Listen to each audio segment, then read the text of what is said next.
Hello, friends. Very good morning. Uh, Welcome to the official streaming of View Strategic Business Consulting. Today, in our series, in conversation with the thought leader, we have Mr. Padmanabhan N Swami, a senior leader, mentor, coach, transformational coach, and a strategy architect, branding strategy architect. And welcome, sir, and thank you for obliging my request and being a part of this conversation in conversation with the thought leader. To give a brief background about Swami sir, he is a self-made entrepreneur and a leader who believes in making a difference to unleash the human potential for individuals as well as for organizational transformation. Coming from a very humble background and becoming a leader of choice, he has ventured into many, pointers within the business fraternity. Today, he coaches, he advises C-suite executives from many, spheres of businesses, being a startup or MSME or even a, MNC or a global organization, helping them in branding strategy, go-to-market strategy, and also helps them, guides them in growing to Series A funding and other aspects. He has been a sought after coach, specifically on transformational leadership and branding front. He's also a motivational speaker. He's in one of his recent conversations. He is referred as PUD or PAD in English, and it has a beautiful acronym given as passion, achievement, and detachment. Welcoming Swami sir. Sir, I would like to actually start this session understanding this acronym: passion, achievement, and detachment. It's pretty interesting. The reason is if a person is passionate, he might not detach from his passion. But you specifically mentioned passion, achievement, and detachment. So we would like to hear and learn from you on this, starting this session in conversation with the thought leader. Thank you very much, Venkatesan, for your kind words. And it's my honor and privilege to be part of this group and discussing with people, and especially when seekers are there to benefit from what you have experienced. So, I mean, we can only do two things: how to do and how not to do. So this session is going to be not just like doing this is all the 10 different things you are going to do, not a different type of thing. Very interestingly, my name was Padmanabhan, of course, always been Padmanabhan, but people are finding it so difficult to call. So I used to work under a Canadian guy, and then he changed my name to Pat. So and I used to conduct training programs, transformational training programs in those days when there was no automation and bank was going to automation. And I used to start my classes saying that, look, I am not the scribbling pad in front of you, but I am the launching pad for your success. That is how I used to introduce myself in the meetings. And PAD is, of course, for passion, because I'm passionate about whatever I pick up. I'm very passionate about it. I don't pick up things because somebody else is doing it or this looks good and this will give me a lot of money. No, I don't get driven by that. I have to have inner connection for whatever I'm trying to do. That is a passion. And then I'm achievement driven because I have to achieve for myself. I have to achieve what I set to become as a leader. And also I have to set the achievement for the company. If I'm working for a company has objectives, I have to achieve those goals. So depending on the role I'm playing, I may be a CTO of a company, I have an achievement to do. If I am a teacher, I have an achievement to do. If I am a professor, I have an achievement to do. Everything has got an achievement. But when we achieve it, what happens most of the times, we get attached to things because we are possessive about time. We cannot grow. The organization doesn't grow. And then we get ego. We think we are the only one who can do it. So detachment is very important for two reasons. One, for us to go up, because if I get clagging with the whole thing, I cannot go up. So I have to go up myself because I have to keep making the changes and making the difference. And for others also, it is very important. Detachment is very important because otherwise, we can be in misery. That is why PAD is passion, achievement, and detachment. Excellent, excellent. In fact, it's so catchy that you have explained. In one of my recent conversation with Mr. Raja Krishnamurthy, whom I consider to be one of my mentors, he actually explained self-awareness where he used the concept of letting go. This was something very close and similar. Thank you. Thanks a lot for that. Uh, Excellent explanation, sir. Now, you're also a co-founder of TLR Now, which is a unique single platform where we can find coaches, mentors, and get guided by them, and also, get a lot of other benefits in terms of, leadership coaching and other things. When we talk about leadership, there is something, a concept called as thought leadership. That's why even in the session we are saying in conversation with the thought leadership, right? Now, I would like to request you to define what is thought leadership, because it's being used more as a nomenclature or a terminology. But I think it would make a lot of sense when we hear the actual meaning of it from veterans like you, right? What do I mean by thought leadership? And I would also request you to explain and brief why, what, and how is it relevant in the current dynamically changing world? Very interesting question, actually. And the whole our whole life cycle. If you look at life cycle, the starting point of any activity is thought. From the thought, the action comes. From the action becomes habit because you consistently do the action, it becomes a habit, and habit becomes a character, and character defines your destiny. So we have to imprint this thought because at the thought level, if you are not there, to give an example, supposing somebody wants to become a soldier and he wants to go to the war. So he can go and say, I want to become a soldier, get admitted, get selected, and trains himself and goes to the field. But the soldier who doesn't have the thought in his mind that I want to be the best soldier, I want to be the leader, he cannot become the leader. He will just be a soldier. Because if the thought is there, this embedded that I want to make a difference, I want to lead by example. So thought is very important. Thought is connected with our inner consciousness. We have something inherent in us, and we have the thought may come because of a desire. But when we have a desire on the thought, we have to think, hey, whether I can do it or not do it, whether I'm equipped to do it or not do it, whether I have the qualification to do it or not, whether I have the capability, whether I have the resources. Once you have that imprinted in your thought, the thought leadership becomes important. Because the whole process is very difficult because in the current scenario, pandemic or not pandemic, pandemics will keep coming and going. Maybe this pandemic is the biggest pandemic we ever experienced in our lifetime. But we have heard about other pandemics, which in the theory, in the history, we are leading that. But we have to be constantly aware. Life is not outside of us. It's not designed by me. It is designed by nature. It's designed by people. It's designed by so many things. So many people desires are changing it. So if I don't have a thought leadership, I will not be able to steer my organization. If I'm a CEO, I have to have a thought leadership. How am I going to take this company forward? How am I going to satisfy my stakeholders? How am I going to satisfy my board?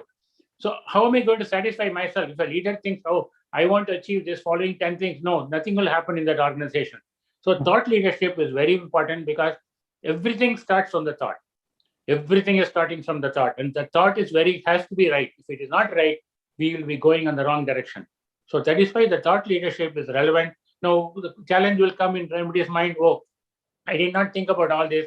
I am landed in this job. And these people have given, but then they evolve in that position. They will have some basic inherent qualities. So, and that can happen to somebody and they can just come. Take the example of Ashish Premji. He didn't want to be the leader of Wipro. He just got landed because of his father passing away and then he took the position. And then he became a leader. He didn't become a leader on day one. He developed himself, he evolved himself, and then he became the leader. What we are seeing today, that leadership is because he had the thought in his mind that I want to grow, I want to make a difference, I want to give back. This must have been his thought. And that is how he became what he is today. So that is very important for thought leadership all the time. Excellent. Excellent. Now, my next question is slightly different because I would like to probably touch about your journey. You come from a very, humble background, priest and teaching background. started your career as a cashier in one of the banks, and then rose to a level of being highly respected and renowned, CEO and president. Certainly, in this entire career journey of yours, right? You would have seen a lot of changes, a lot of things. So you should have selected a specific path from various options. What is the path that you selected, and what inspired you to take that path? I would also like to add one more question here for the benefit of our learning. In this entire journey, certainly there could have been instances where you would have, encountered with specific challenges, right? Whether, you know, uh, identified or probably unidentified challenges. Could you please explain once a challenge and how did you maneuver through it with a brief example? Now, this can actually help us in understanding the thought process of a thought leader and how they approach in the past. Very interesting question. Say, very, very, you put me in a spot now with my 5 decades of experience, so many challenges I had in my life. But I'll start with two because I'm going to share with two incidents, because one in the childhood and one the later, because Mhm. how this thought formation really helped me in the long process. So when I was 17 and a half, I graduated from college.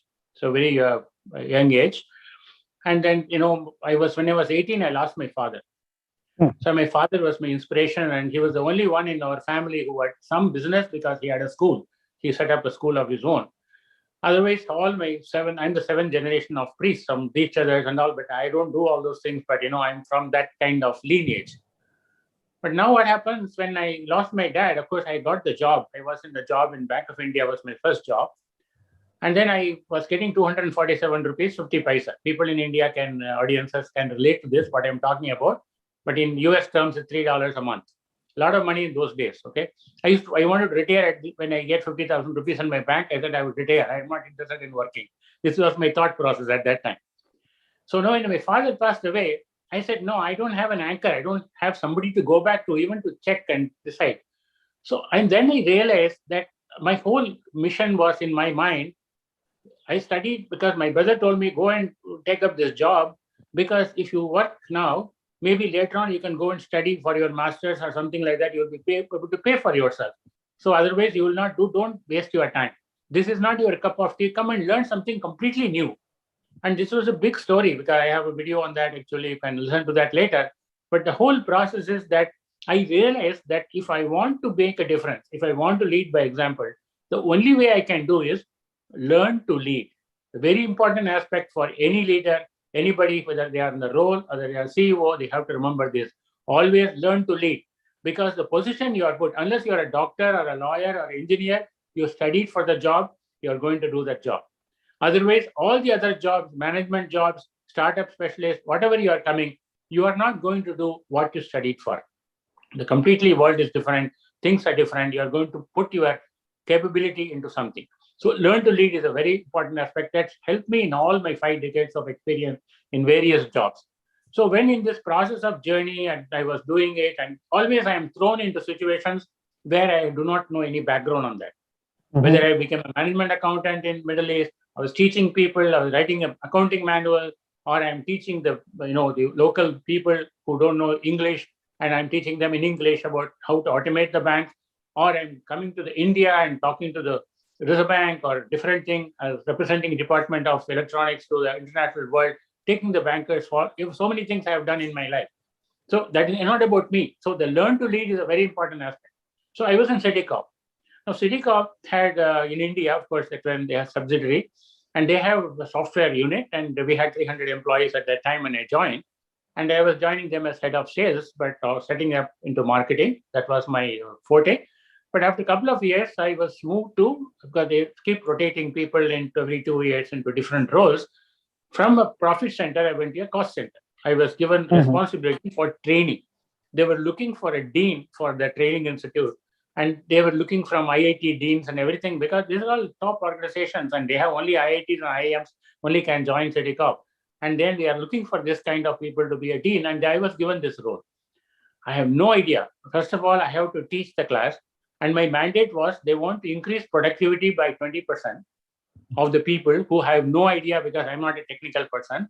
And on top of it, I had a challenge also to make the productivity increases. And they said, we want people to join in 3 weeks. They should be able to go to the clients and be able to be billable. I mean, you're talking about from zero to $150 per hour I'm talking about 1988, 1989, 1990, 1990, $150 a lot of money per hour. Even today it is, but It that is a is. lot of money. But now this whole thing is now, how am I going to make all these things? So I went to my boss, I told him, hey, look, I'm going to do this now. I'm going to do a survey to see where we are and where we want to go. And I will not take an increment till I achieve my, whatever my goal. He said, you're out of your mind because today you're doing a survey with 300 people. But when you do a survey 1 year down the line, there'll be 1,000 employees and those people do not know you and they will not. I said, I'm not worried. I am worried. I know my process because I learned to lead. I studied and put the one because my class is full of IITs and IIMs and PhDs. So I learned, I decided I will do change management program. I used to use a method of teaching by inquiry. I'll go to the class. I'll ask each person what they need, what they want. And my job is to make this brilliant people, brilliant minds who are introverts, but brilliant mind to extroverts so they can go and meet a customer. So how did I do? Learn to lead. My learn to lead process only worked because my thing was I have to make a difference. So I have to show that I am the leader. I have to show that I can perform. I have to also show that I have the knowledge. So I used to read every day because these people are all IIT and IIM top people. They have very active mind. They'll ask me so many questions. I don't know the answers. So I used to read more and do it. So even when you are in situations like that, just because you become a CEO of a company, you can't say, hey, I'm going to go on a holiday every day and I'm going to only work 2 hours and my people will do the job. No, you have to be with the people. You have to learn. You have to learn to lead. This is a very important aspect. So the learn to lead principle works for me every aspect of my life. Even when I left Citicorp and I came to the US and I was working for a company and then I was going to everything, learn to lead was a big thing which helped me in a long, long process. Amazing. Learn to lead. Now, in this answer, actually, I'm forced to ask two questions, picking up from your answer. The first question, because you spoke about IDs and IMs specifically, uh, for any purpose, for be it, individual purpose or an organizational purpose to achieve it, talent is extremely important component. Right? Now, I know if from your reading about you as well as going through your videos and now obviously your LinkedIn posts and other things, you have helped a lot of big companies, including Google and Citicorp, in being able to manage their leadership talents and other things. What is your strategy in building a talent? Would you support and advise building a talent or buying a talent? See, it's a very different type of question. The question is interesting, but depending on the scenario, sometimes you have to buy the talent, sometimes you have to build the talent. But for an organization to succeed, you have to have a constant building talent and relearning process. Sometimes it has to be unlearning and relearning. And this challenge I had in Citicorp also because many people will not come for the class because my program was having a technical portion of it, learning the actual skills, and there's a functional aspect to it, and also a personal aspect to it. I used to teach self-hypnosis, auto-hypnosis, all kind of change management, those kind of thoughts to spiritual kind of connection, so that people are becoming successful everywhere in the world. This was the goal. Now, the whole process is when I come to the US and do this kind of scenarios. So supposing, like I had a situation in my own company where I was running my firm. And then the whole process is, I believe that people will stay with you if you empower them, teach them, and coach them. Now, can you start a company and say that, look, I'm going to start this product, I'm going to develop this product, and I'm going to have 20 freshers from all these colleges, they have a bright mind, and I'm going to train them to make this product. They will become good coders and programmers, but they cannot become leaders. So you need to have a blend of both. So maybe for key strategic positions, supposing you need to have a marketing person or you need to have a financial person, don't take a fresher CA and train him because you have no idea about the domain. So some key positions you have to buy the talent. Some positions, as you evolve, maybe you are going for seed funding, you're going for angel funding, you're going for Series A, B, C, D. So when you're in C, you cannot be thinking, I'm going to be D, I'm pre-IPO, and I can't be thinking I'm going to build talent. No, that time you have to buy talent. But in the beginning, you can say 30% of your workforce, you can start training them, because out of that training program you have, 100 people you train, maybe 2 will be gems, 5 will be gems. They can be with you forever because they're going to be grateful to you that you have given them an opportunity. So that's also important. You don't build this talent because you think, oh, it will not be costly if I take 100 freshers instead of taking 10 generals. No, then your company will fail. So you need to know the mix and match. That is why coaches like Venkatesan help you, because they tell you strategies. Okay, do when to buy, when to build, when to buy, when to build. And then if you're building, how are you going to build? So I'm mentoring one organization here in the US that they are zero billing in US, big company in India. They're coming to the US market. Their mandate is in 3 years, they want to be 10 million revenues. That's what they're talking about. And they want 65% gross margin. This is what their mandate is.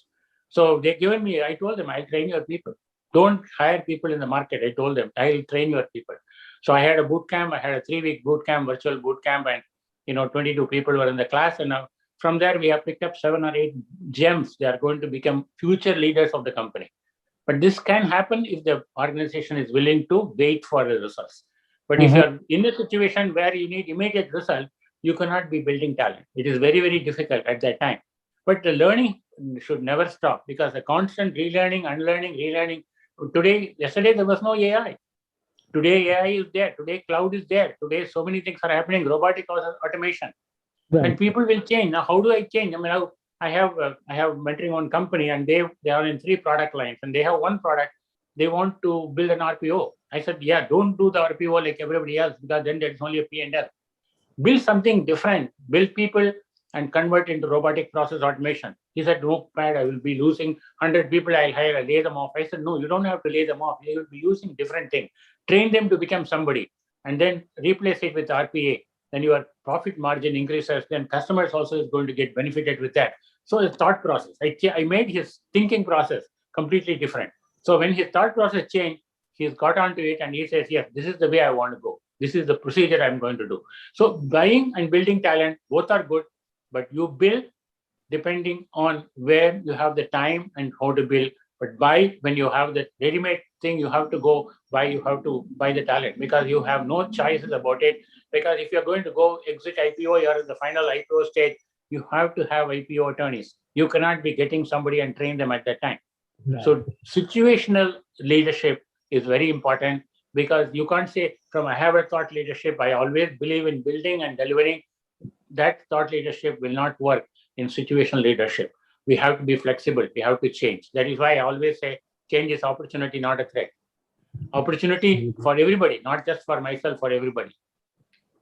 Absolutely. I hope that answers the question. Absolutely, absolutely. In fact, you gave a very strategic or a clear analogy to it while you were explaining about it. Because normally when I ask this question, the answer that I get would be depends. If we have the required skill, then you can build. If you don't, then you buy. But a clear analogy and an explanation that you gave was marvelous, fantastic. Now, this takes me to my second question from your second answer, right? You specifically mentioned about leadership 2 types, which I wanted to actually specifically ask. One, leadership by a role, a person who joins as an employee and gets into a leadership position.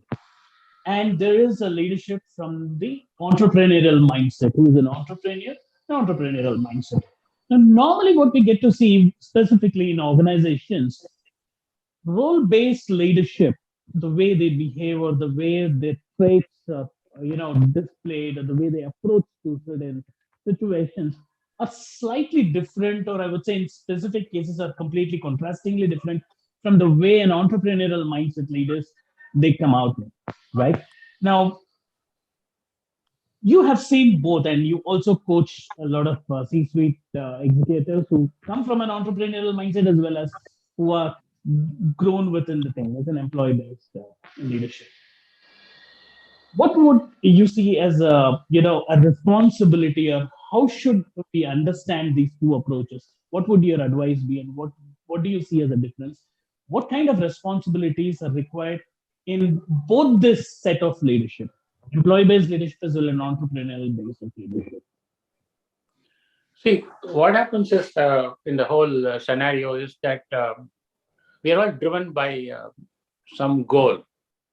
Every one of us have got an ultimate goal in our life. What would you? Nobody asks like, "Oh, after retirement, what are you going to do?" People are going to ask on the day one, "What is your purpose of life? What is your goal in life? What is you want to achieve in your life?" People set their patterns. In the current scenario is more relevant because people are younger generation. They think ahead. We never thought ahead because we had always situational positions. We just come into some situation and then cross the bridge when it comes. That is a philosophy of olden days, but not Hmm. anymore. People plan, think, and also happens for them. So when you have an ultimate goal, so people can choose. Some people want to be entrepreneurs. Some Hmm. people want to be just employees. Hmm. And when you want to become employees, then your goal will be that I want to reach the top. I want to be the CEO of this company. Why you want to be a CEO? Because you want to decide for the company what is good, what is bad. You want people to listen to you. You want to drive the action. You want to drive the results. This is what you think.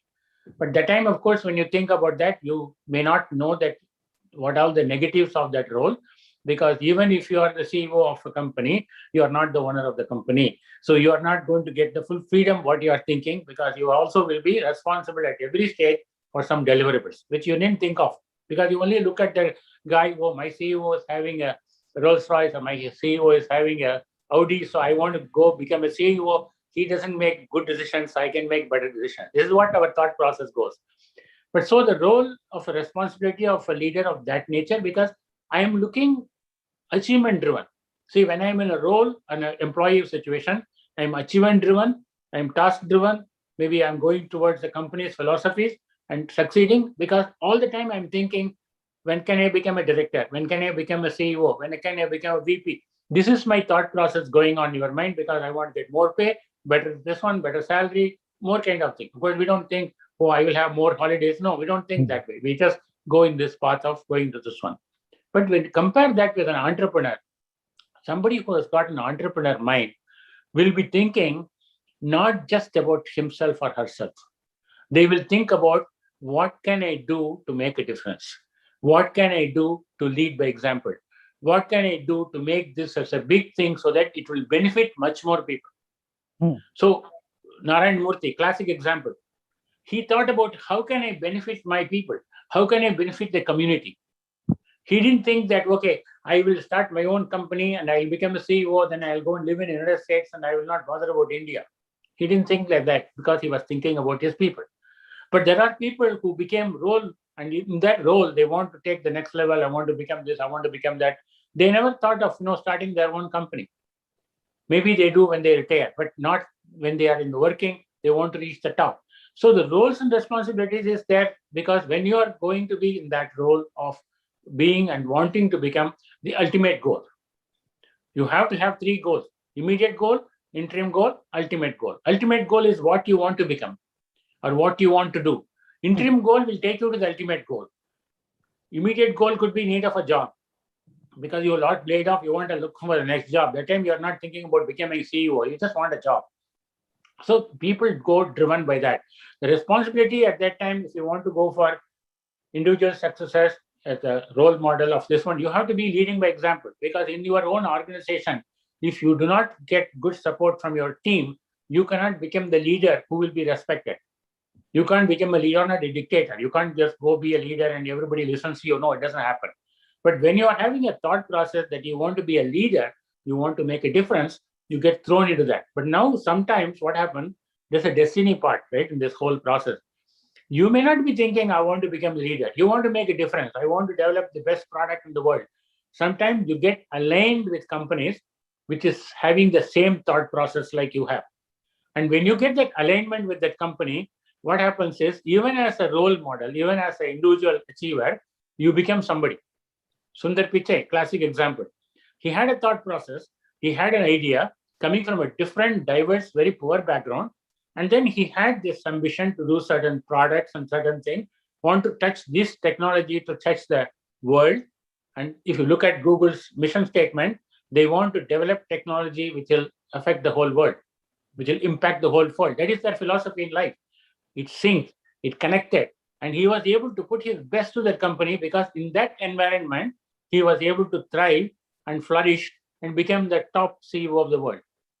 So he became that. Now, you can't say, hey, you are so successful. Why are you working under somebody and why don't you start your own? But he's achieving his purpose. If you're achieving his purpose, he is not going to be thinking of the change because he is happy where he is. But if a person is not achieving their success because you're not reaching that ultimate goal, constantly you want to change, you want to start a business, you want to start startup, you want to do it. But your thought has to be very clear. You should not be driven only by money. If you're driven by money, you are definitely going to fail because you are not in control of things outside of you. You're only responsible for what you're thinking in front of you, how the thought process works. Thought is corrected, everything is process oriented. You want to lead by example, have your thought very clear. So either roles you can succeed, but you have to know the difference. You have to know clarity of your ultimate goal, clarity of your interim goal. That's very important in either of the roles. Fantastic, fantastic. In fact, now this actually gives me clarity in terms of a specific doubt which I had in mind after seeing two videos. One was an interview with Indra Nooyi, and there was another interview with similar questions for Bill Gates. So the kind of answers and the approach that they had taken were totally different. And you actually explained me and helped me in understanding that aspect. Thank you for that. Now, taking this to the next level, because you've seen from a different facet in leadership, and also we spoke about uh, employee-based leadership as well as an entrepreneurial leadership.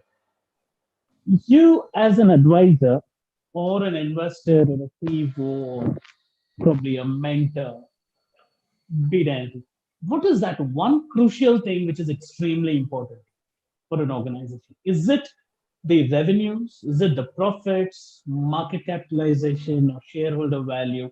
Or is there something over and above all these things which actually drives this? So I would like to understand from you because you do advise, coach, and mentor a lot of current business leaders at the moment. Very interesting question, because what happens when you're generally when you go to any of the forums or anything, no, people think, oh, when you start a company, you should be, thinking about your EPS, or they're looking at valuation, and they go into different type of things and profitability, market share. If you don't have market share, those are all important when you want to have your pitching document for funding. You have to show all those things, what you will become if you give me $10, how I will give you $100 back. That is a pitching document where you show all these things. But for an organization to be successful, process is very important. They have to be process driven. None of these are important, because if you do not have a process to achieve where you want to go, you will fail. And process is based on people. Process is not, it's based on technology and people. Of course, you are developing a technology, but ultimately when you bring it down, technology is developed by a person. You say, oh, 50% of my product development is by a robot. Yes, but the robot also is developed by a human being. Right. So you need to have a process and people. Process and people go hand in hand. So when you want to think of a company and you want to take it forward, you want to make it successful, you need to make sure your processes are proper. Because what happens in a process, supposing, let's say, we have a very good process for any operation. It can be for a small operation, like, getting an order and executing the order, or could be developing a product, or could be building a company. You have different steps. Step 1, step 2, step 3, step 4, step 5. But supposing something doesn't work, situation changes. You are having, let's say you are a shipment company and you are doing logistics and you are shipping by road, lot of things. And suddenly you hear there is a disaster or earthquake or a tornado in a particular city.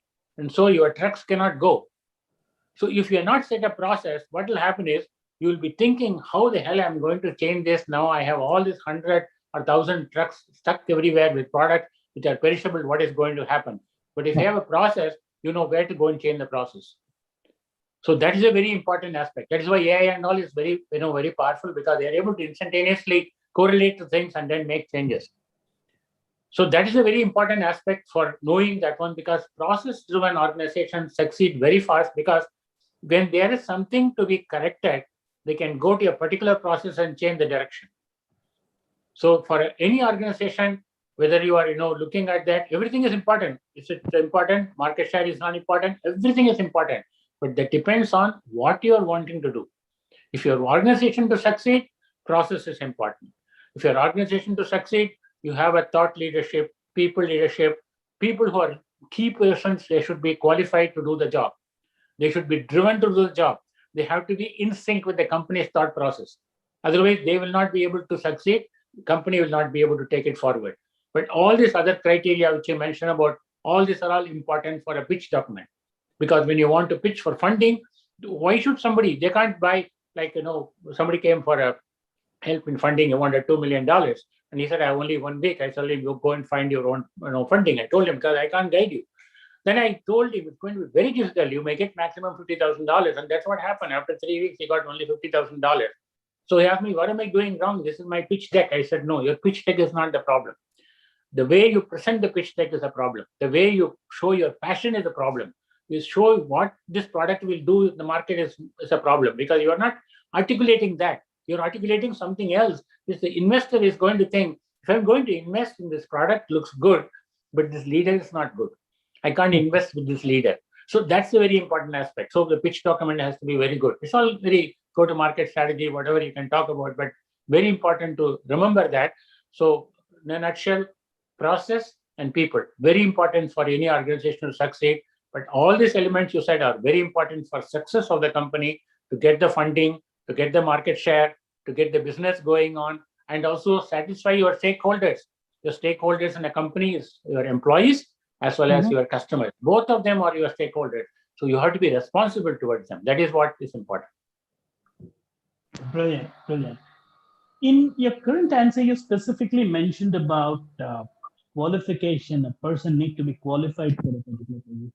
Now, taking that a bit further, I would like to actually give you a scenario in the current scenario, and I have a question which I want to get that in a clarified scenario. In the current global context, if you typically look at,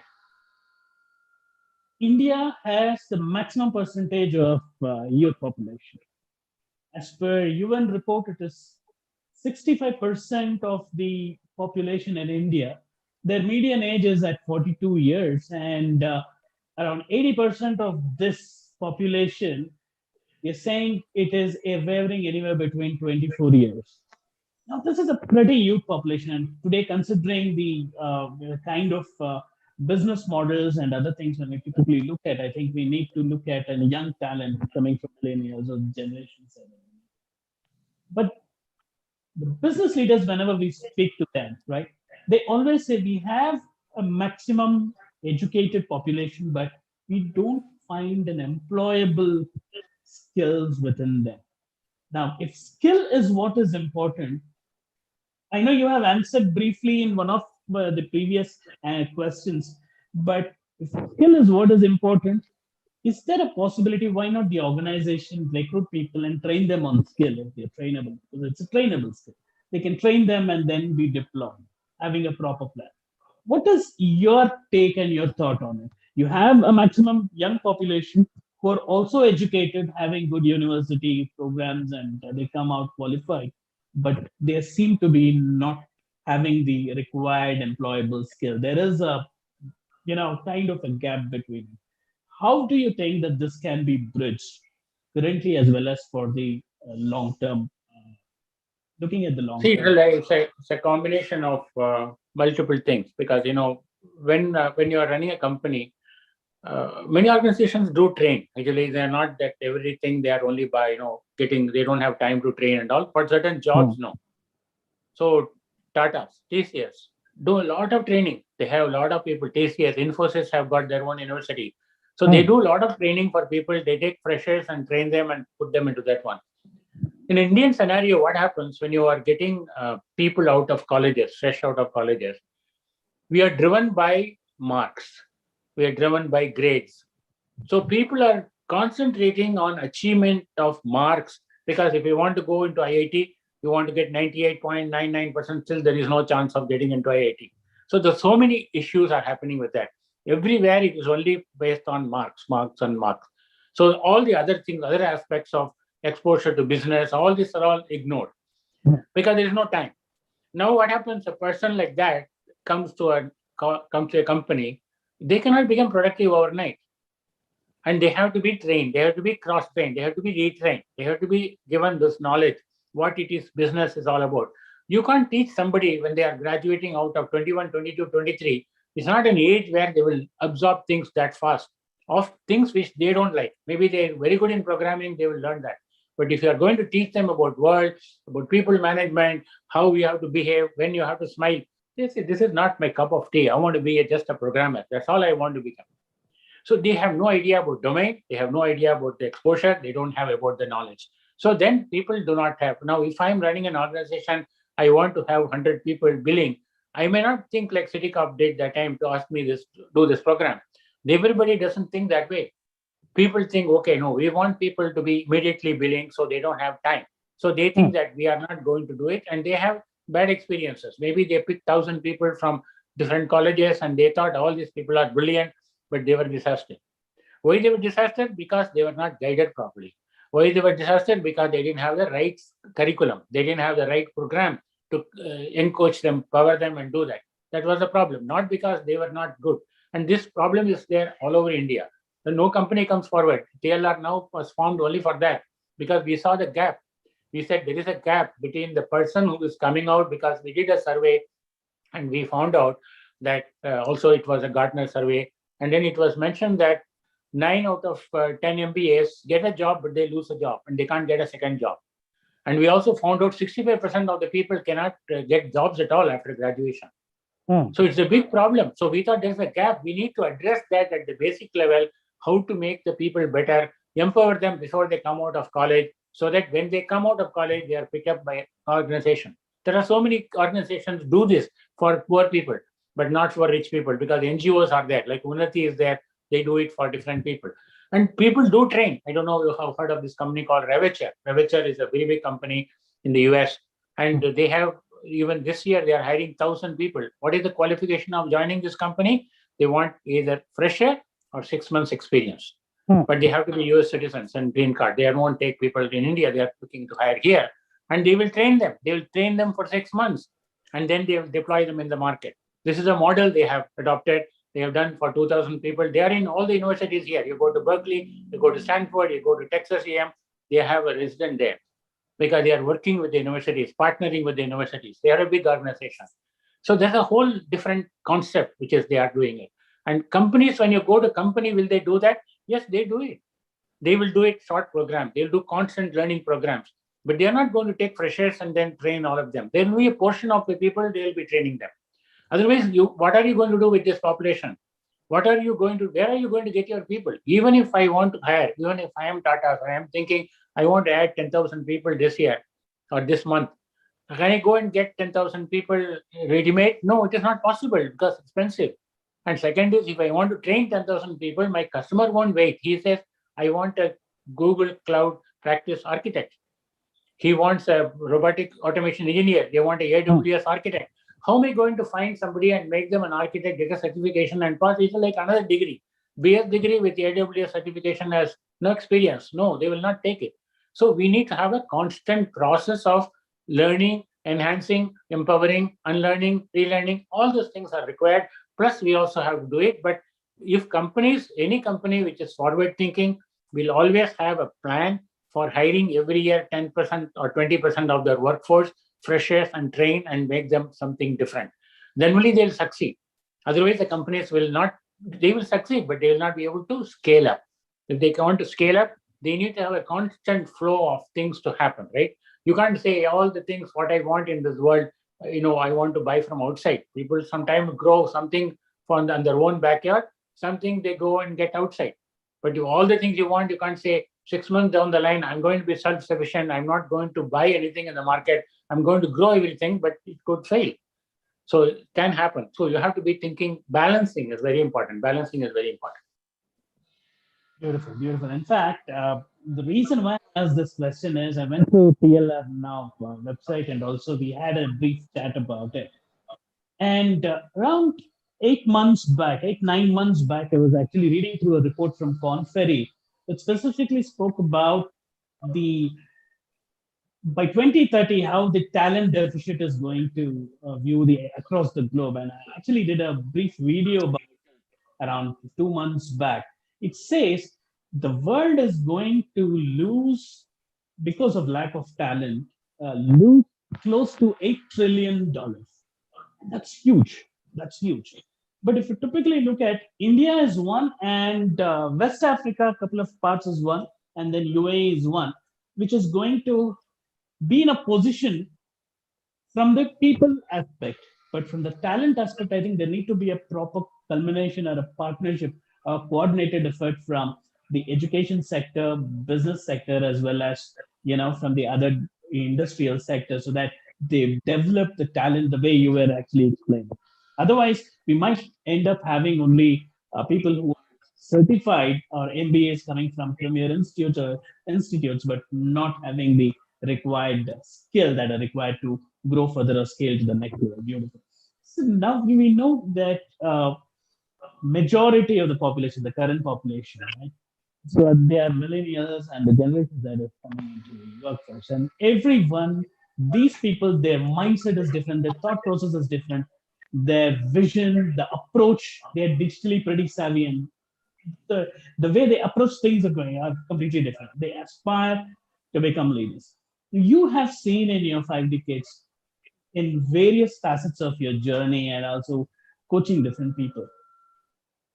What is that advice that you would want to share with these people, which is going to be an excellent learning for upcoming people, professionals, as well as people who aspire to become leaders? Because it's close to a time, it's 1 hour, so I thought it could also be a parting note from you in terms of getting an advice from you in terms of leadership, how they need to mold themselves.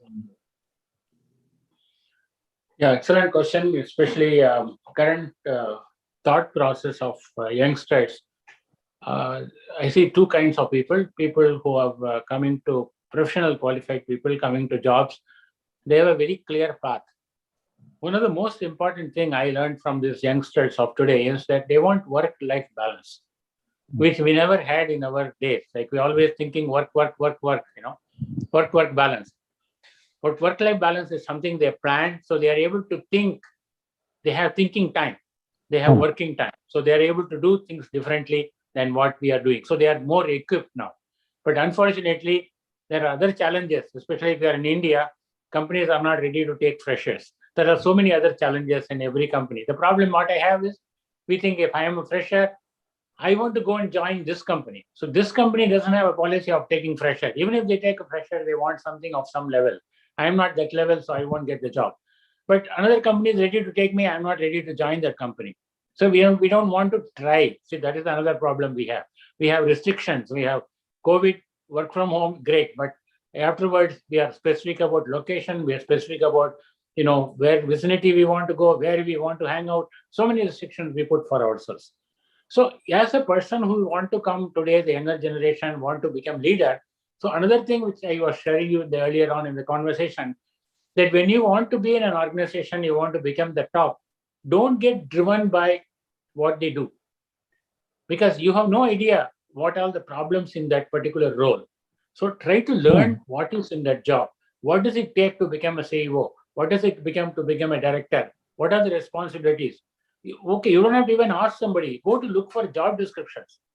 Look at the job descriptions, and then they will tell you what they're looking from this kind of person. Now, whether they are all the person whom they hire will have that, no, not necessarily true. Somebody wrote a job description. So those important things you will have, or you talk to people like, hey, you are a VP of a company. So what are the challenges you face? Don't ask him, how can I become, your role? The VP is not going to teach you because he's afraid of his job. He doesn't want to replace himself with you. So he may not tell you, he or she may not tell you. So ask them, hey, look, I want you to be my mentor. Teach me, guide me, show me. They will tell you some things about what are the pluses and minuses. Or ask your organizations like, can I shadow this person? Can I learn from this person? Because you will learn something. Then you will know what are the challenges they face. Sometimes you think that, oh, why are they making this kind of decision? They are not being correct. You have no idea. You don't know the larger picture. Because when you go up the ladder, you have to know the larger picture. But stay in course with your talent. Very important, because you can't just say, oh, I am a very bright mind. I was the topper in my college, so I can learn anything at any point of time. You may not be able to learn at any point in time. If you are not done maths, you cannot learn or programming. You cannot become a data scientist. You can become a data scientist, but not the data scientist who will be winning the Kaggle competitions and become the leader in the world. No, it can't happen. So you have to think, what is your talent? You have to know your resources. You have to know your limitation. Have your goals set correctly. So if I have to guide people in this process of what all they should do, I would say always have an ultimate goal. Whatever you do, have an ultimate goal.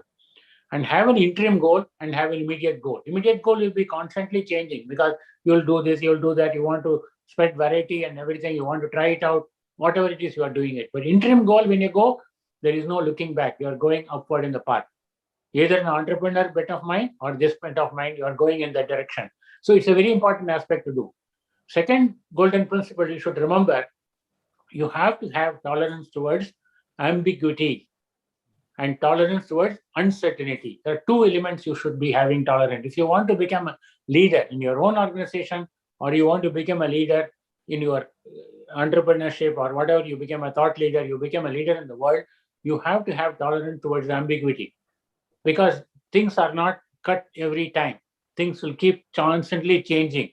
Market is changing. If you are in agriculture business, climate changes will affect you. If you are in a technology business, technology changes will affect you. If you are in now cybersecurity, is the same thing. Everybody is going into cybersecurity products. So many issues are going to happen in cybersecurity. Biggest opportunity market in the world. But how people are going that. There are challenges. So you need to have tolerance towards ambiguity and tolerance towards uncertainty. You plan everything fantastic. Everything was okay. You took the job in January of 2020. COVID came. Nobody knew how COVID is going to affect. Even today, COVID is affecting 2022. Maybe is a time when people will be having a new normal, whatever the new normal is going to be, things are going to change. So there are going to be so many uncertainty will be there, because there are only certain things are certain in life.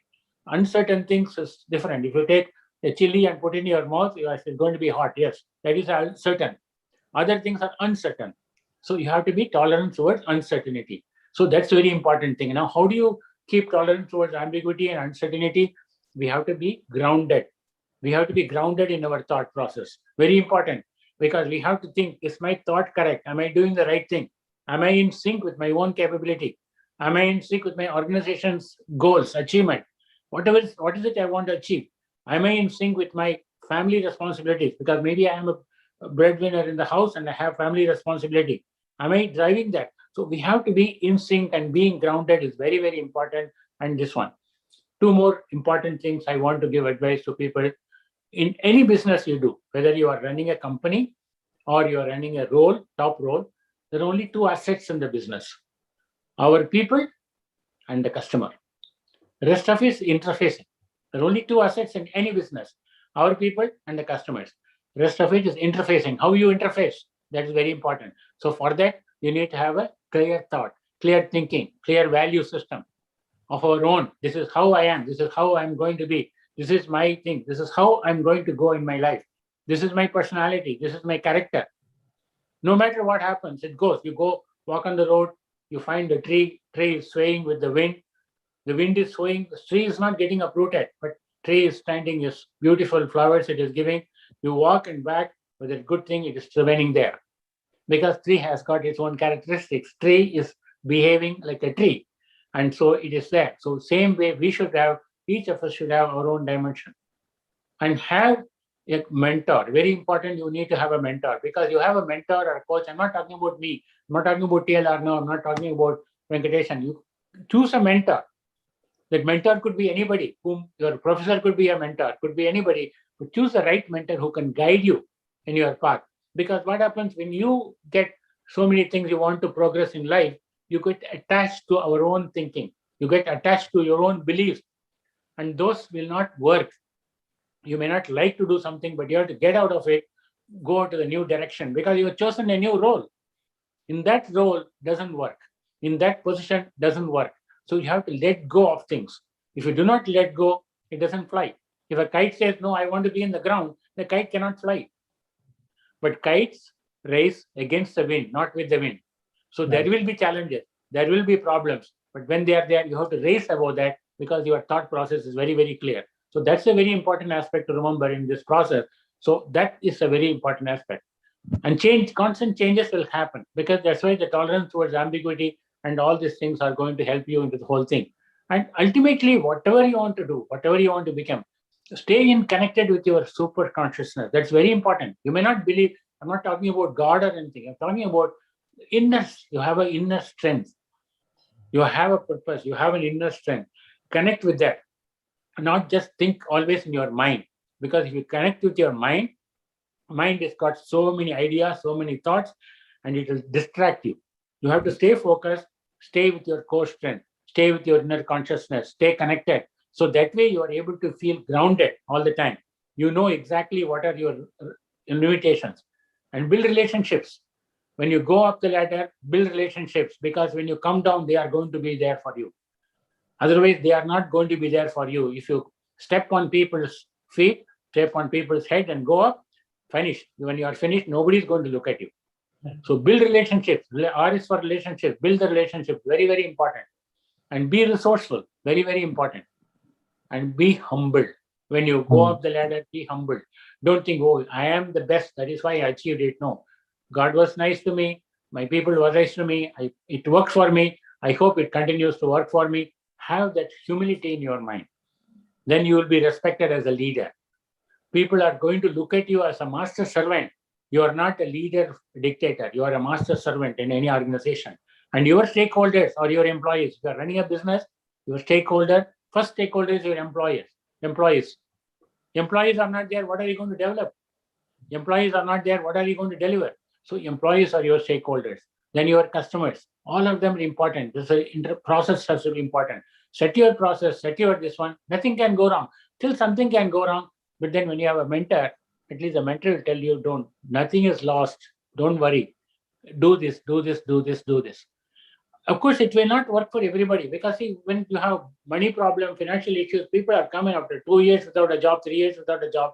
But there is definitely some process problem in that one. The destiny is there. Okay, destiny is a problem. We cannot change the destiny, but that is different. But we can't be going by that of that population. We have to think as thought leader. If you want to become entrepreneur, if you want to become successful, if you want to become a C-suite, if you want to become a VP, if you want to lead by example, make a difference. And ultimately, most important to remember is the most powerful 10-word, 2-letter mantra. I always put it on my LinkedIn also. I'm sharing that with you. If it is to be, it is up to me. If it is to be, it is up to me. So whatever I want to become is in my hand, is in my destiny. I can create my destiny, provided I am thinking correctly, I'm humble, I know my resources, I know my restrictions, I know my needs, I know my processes, I believe in my people, I have qualified to do it, and have the right mentor, I'm able to progress forward in my life. And of course, I need to have God's grace on me, God's destiny, God's love for me, stay with there. But if I'm doing the right thing, thinking about the community, thinking about others, definitely the supreme consciousness will act for your favor. That is my belief. And it has worked for me, it will work for you. Not a problem at all. Thank you. Thank you. Excellent, excellent. Before we actually, but because you specifically mentioned this, to all the viewers, I think after listening to Swami sir specifically on the last aspect of what is important for any of us to consider and mount and learn to become the future leaders or the purpose that we have set as an objective for ourselves, we certainly need some kind of a guidance, like, uh, I was speaking to Mr. Hariprasad Menon, and he also spoke about relationship, which is very important. Who is actually a CEO of Grid International India and a senior leadership coach from the Grid model, an amazing professional. So similarly, even Sadhguru was talking about an aspect of karma, which you specifically mentioned. So we need a GPS for us to, you know, maneuver through different changes and be ready with ambiguity and uncertainties. So coaching and mentoring is something very crucial and very extremely important. And I think TLR now is one such platform where we can find that. Now, Could I request you to take a minute to probably explain us what is this TLR now, in case people are interested and audience anyone is interested, they would approach, because I am actually interested in that, which I would actually be discussing with you uh, post this call. Okay, TLR now is started with the team leap roar. See, people used to feel that they lost the jobs. It happened in 3 years before, and people were losing jobs, and so people have suicidal. I mean, even now I get approached by people saying, "I'm suicidal. I have a problem. I don't know what to do." So the whole process is there are people who completely do not have anything. They are suicidal. They don't get jobs. There are people also who fail in their life, become suicidal. There are a lot of issues. So we also don't get jobs, and we are finding the gap and everything. So we thought, hey, why not we have an organization? Udayan Trivedi is the founder of this TLR now. And he thought about it. He also lost his job, and that's how the start process came to him, saying that he has all these problems. So then he approached me to be his mentor. I told him I don't have time, but then of course, then he convinced me that to be his mentor, and I was guiding him to have this thought process and how to set up this opportunity. So TLR now came that we found that the two target audiences, one is the corporates, one is the universities. The universities, I told you, the gap is there, so we need to train, empower, and like a Ravichar model, we thought we may do something like that. And for the individuals, we thought corporates, we can go and provide the support. Now, can we just go and hire 10 top coaches in the world, and then we are going to organize this and offer this to the world? We said no. We found in the process that many people write in their LinkedIn, they want to do pro bono consulting, they want to be a coach. They are not qualified to be a coach, but they are a coach. And then we saw life coach, image coach, career coach. There are so many different type of coaches are there. So we found that people, then we asked them, hey, look, what do you do? They said, yeah, we organize this program, YouTube is free, and when I get 1,000 people viewers or something, YouTube will allow me to do it. So their goal is monetizing. So many different type of things, but they don't have a technology to back up. There is no learning management system. Where do you store your videos? What do you do? They have no idea. So we thought, yeah, why don't we create a platform for coaches and mentors and trainers so that we can provide them the technology. We can provide them like an AWS. We can provide the platform. If you are a coach, you are very good in your job, come and be part of it. Whatever you're doing in your life, you continue to do. We are not telling you to become only exclusive to us, but you have to come with us, and we'll propagate your programs, and then we'll go to the market. You can sell your program through us. Of course, we do a revenue sharing based on that model. Apart from that, but we provided the platform because we provided an LMS. You can store your videos, you can write everything, and then you have a completely platform which nobody else can develop because you can't develop the platform. It's going to cost a lot of money and time. So developed by coaches for coaches, and this is a platform. And again, this platform is also has going to be phase 2 robotics. We got NLP metrics because you can measure people's performance, how they are progressing or not progressing. Because there are clinical psychologists on board, there are life coaches on board, C-suite coaches on board, image coaches on board. So many people are on board. So then they are doing this organization. When people come, a robot will interact with them, and then they say, okay, this is what you need. So go, this Venkatesan will be the right coach for you. Then you go and engage Venkatesan. Then there is a fee for that, and you pay for the fee, and you engage the coach, you engage a mentor, you engage a trainer. So there is a discovery forum and all this. We do a process. And then you are conducting programs using this platform. So if you are a coach for this organization, we are onboarding free now. We are not charging you. If because you want to use the platform, we are not charging you. Come and join. But you have to be specialized in your field. You can't say, I want to become a coach. Yeah, that is, we'll train you. That will cost you money. But if you are already a coach, you come on board, you give you the platform, you become a TLR coach, and we have shows. We have got about 86 shows we have done so far. I mean, shows like the shows we are doing now. So many people, celebrities come, top guy in the industry, there's an anchor, and then they go and do the show. And then these people are from all walks of life, from yoga, from health, from sports, from music. We touch every aspect of it. Top speakers come and share their wisdom, their knowledge to the people, and the shows are entirely free. And shows can be sponsored by companies if they want to do branding for themselves. And we have different programs. Maybe you're a coach and you say, I want to launch my coaching programs in a big manner. In 1 year, I want to be with TLR now. We give you a 1-year program. We call it expert promotion. We promote you. We give you a go-to-market strategy for you. And then you are able to succeed as a coach. After 1 year, you can be in part of TLR. You can be on your own. Doesn't matter, because we empower you to succeed. You are a startup. You come to me, say, I have this product, but TLR now doesn't pick up. The beauty of TLR now is they do not pick up because the business is coming. They only pick up if they have the capability. So I had a top customer for them. So I'm doing the branding architect for them. I told them, hey, TLR now is the way, and they are ready to go with whatever I'm telling them. But today I said no. She said, sir, due respect, we do not have the capability to support this organization because their go-to-market strategy is in US, and I have no idea about US market. You are the only person, and you cannot have the bandwidth, then don't take up this customer.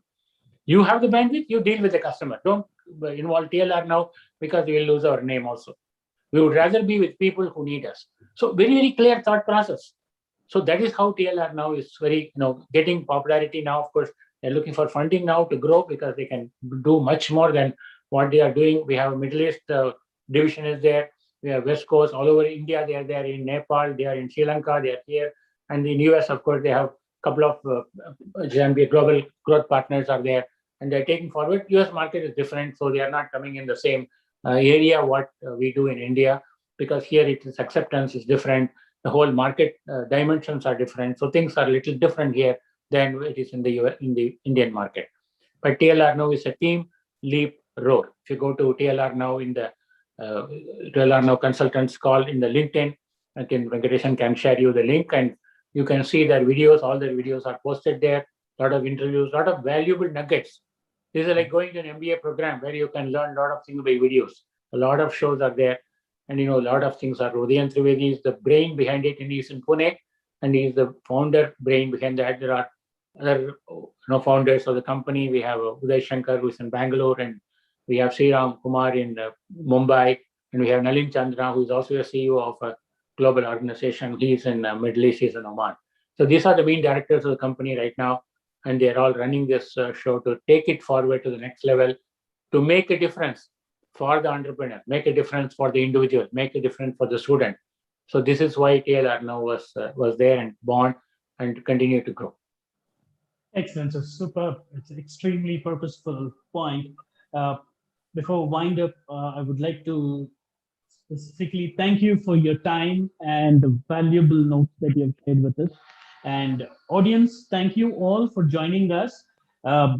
With respect to TLR now details and the link, I would share it, in the description, and I'll share that while I upload the edited version of this video on YouTube. I'll share all the details where you can actually browse through it and connect. And trust me, it's going to be a unique and an excellent experience for each and every one of us who are looking to build a purposeful business and future, and where we need some kind of guidance or a GPS. TLR now and people like Swami sir, and also few others who are part of this TLR now can help us maneuver through our thought process and guide us in the right direction. Thank you, friends. Thanks a lot. Thank you, Swami sir. I'll connect with you through this call through our WhatsApp. Thank you very much for your time. Thank you very much. Thank you, sir. Thanks a lot. Have a great day. You too.